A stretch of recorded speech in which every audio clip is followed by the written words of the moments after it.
ఇది కదా ఆఫర్ అంటే ఇప్పుడు ఎంత కొంటే అంత ఫ్రీ. విఆర్ఆ fine silver jewellery, Jubilee Hills check post, Hyderabad.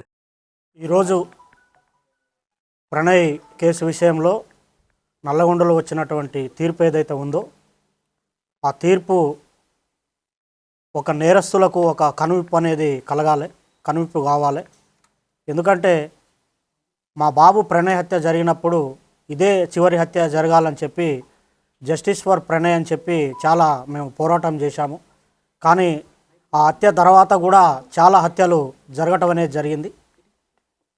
అయితే ఈ హత్య తర్వాత జరిగినటువంటి హత్యలు చేసిన వాళ్ళకి కానివ్వండి, కులాన్ని పట్టుకొని వేలాడే వాళ్లకు, కుల దురంకార హత్యలు చేసే వాళ్లకు, తర్వాత కన్న కూతుర్లను చంపుకునే వాళ్లకు, కన్న కొడుకులను చంపుకునే వాళ్లకు, అవతలి వ్యక్తులను చంపే వాళ్లకు కులం పేరుతోని ఈ యొక్క తీర్పు అనేది కనువిప్పు కావాలని నేను కోరుకుంటున్నాను. వాస్తవంగా ఈ ఇన్సిడెంట్ తర్వాత మీ అందరికీ తెలుసు, చాలా లాస్ అయిపోయాం మేము. ఇప్పుడు మాకు కొడుకు లేకుండా పోయాడు, అమృతకి భర్త లేకుండా, తర్వాత నా మనవనికి తండ్రి లేకుండా పోయాడు. తర్వాత మారుతిరావు ఆయన అమృత ఫాదర్ ఆయన కూడా సూసైడ్ చేసుకున్నాడు. తర్వాత ఈ ఇందులో ఉన్నటువంటి 7 మందికి సుభాష్ శర్మకి ఉరిశిక్ష, తర్వాత మిగతా 7గురికి 6 మందికి జీవిత ఖైదు విధించడం అనేది జరిగింది. వారి కుటుంబాలు కూడా బాధపడుతూ ఉంటాయి. కాబట్టి ఎవరైతే ఈ సుపారీలు తీసుకొని హత్యలు చేసే వాళ్ళకి ఇది ఒక కనువిప్పు కావాలి. ఏదన్నా ఉంటే మాట్లాడుకోవటం కానివ్వండి, సమస్య పరిష్కారానికి సామరస్యంగా చేసుకోవాలి తప్ప మేనేజ్ చేయొచ్చులే, వాళ్ళకి అంతో ఇంతో డబ్బులు ఇవ్వచ్చులే, మేనేజ్ చేయొచ్చులే అని చెప్పి చంపడం అనేది కరెక్ట్ కాదు. ఈ కేసు విషయంలో మమ్మల్ని కూడా అనేక రకమైనటువంటి ప్రలోభాలు పెట్టినప్పటికి కూడా మేము ఎక్కడ లొంగకుండా న్యాయం జరగాలి, ఈ హత్యతోని మిగతా కుల హత్యలు ఆగిపోవాలని చెప్పి మేము పోరాటం అనేది చేయటం జరిగింది. 6.5 సంవత్సరాలు మేము ఎదురు చూసాము న్యాయం కోసం, మేము సాక్ష్యం చెప్పి. ఇందులో ముఖ్యమైనటువంటి పాత్ర పోషించినటువంటి అప్పటి డిఎస్పి శ్రీనివాస్ గారికి ప్రత్యేకమైన కృతజ్ఞతలు ఈ సందర్భంగా తెలియజేస్తూ ఉన్నాను. ఎందుకంటే సారు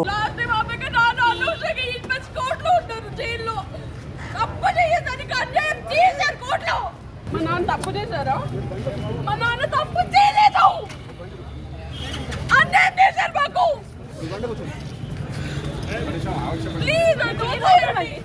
నాశనం చేసిన జీవితాలు సరిపోదా? మొత్తం చేసిందా మీ మీడియా? ప్లీజ్ మీకు దండం పెడతా, వదిలేయండి మమ్మల్ని, మీకు దండం పెడతారు. తప్పు చేశారండి మీడియా వల్ల, అమృత వల్ల మా నాన్న 8 months జైల్లో ఉన్నారు. ఇప్పుడు ఏం తప్పు చేయకుండా ఇంత తప్పు కూడా చేయలేదు, ఇంత కూడా చేయలేదు. ఇప్పుడు ఆయనకి శిక్ష చేశారు.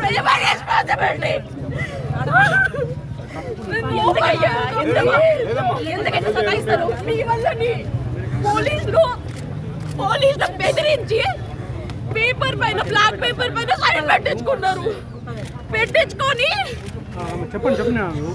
మీకు తెలియదు, బ్లాక్ పేపర్ పైన సైన్ చేయించుకొని చేశారు. అబద్ధం చెప్పించి ఒక్క ప్రూఫ్ కూడా లేకుండా చేశారు.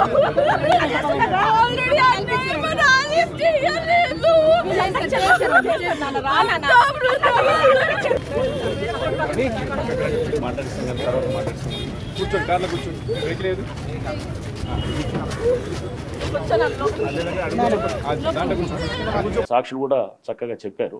And I'm very happy. ఎందుకంటే A2 శర్మ అతను యాక్చువల్గా మర్డర్ చేసి ఆ రోజు బీహార్లోకి రైళ్ళు వెళ్ళిపోతుంటారు. ఆయన అక్కడ రైల్లో దిగే కన్నా ముందే మన వాళ్ళు అక్కడ పోలీస్ టీం ఇక్కడి నుంచి వెళ్ళి ఫ్లైట్లో వెళ్ళి తర్వాత అక్కడి నుంచి పట్టుకొని తీసుకురావటం.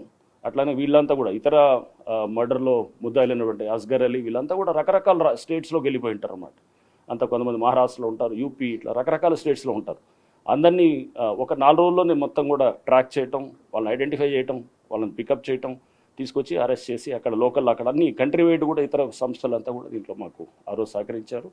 సో ఇది చాలా ప్రతిష్టాత్మకంగా తీసుకొని చేసినటువంటి దర్యాప్తు. సో స్టార్టింగ్లో పోలీసులు కూడా అప్పుడు రకరకాలుగా అన్నారు, ఇది మీరు కేసు దీన్ని ఏది నీరు కాల్చడానికి ట్రై చేస్తున్నారు, లేదా ఇట్లానే వస్తుంటాయి. సో ఇవన్నీ కూడా ఎప్పుడు ఏదైనా ఒక మంచి పని చేసినప్పుడు నెగిటివ్ కామెంట్స్ వచ్చేవి కూడా ఉంటాయి. అన్నింటినీ మనం పట్టించుకోకుండా ఒక లక్ష్యంతో పోయి దాన్ని ఆ కేసుని ప్రాపర్గా బిల్డ్ చేసి చేసినటువంటి కేసు ఈరోజు మనం దాని ఫలితాలు దాదాపు 6 ఏళ్ళు అవుతుంది. 6 ఏళ్ళు అయిన తర్వాత మనం చూస్తున్నాం. Death sentence to A2 and A3 నుంచి అందరికీ కూడా తక్కిన వాళ్ళందరికీ కూడా లైఫ్ ఇంప్రిజన్మెంట్ ఇచ్చారు. బేసికలీ ఇంటెన్సిటీ ఏంది మారుతిరావు అంటే మారుతిరావు ఇప్పుడు చనిపోయాడు అంటే ఇంటెన్సిటీ ఏంది?